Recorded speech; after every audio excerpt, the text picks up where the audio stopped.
Aqui, galera, quem conhece essa fruta aqui, ó. Aqui eu tenho 4 pés na minha casa. Eu cortei 2, larguei 2, ó. É uma fruta que você come, não tem sabor, não tem gosto, não tem nada. Mas, infelizmente, ela é cheirosa no mundo. Só que você vai comer, não tem sabor, não tem gosto de nada. Só que o suco é saboroso. O suco é saboroso.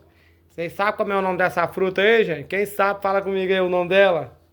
Essa eu vou deixar o nome pra vocês aí. O nome dessa fruta é Ariticum. O nome dela é Ariticum. Beleza? Ariticum, o nome dela. Parece uma graviola, tá, gente? É o mesmo modelo da graviola, só que ela dá redonda. Ela não dá igual a graviola comprida aí, ó. Ela madura começa a rachar, ó. É Ariticum.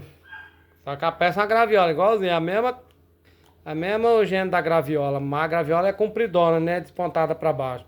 E essa dá redondona aí, ó.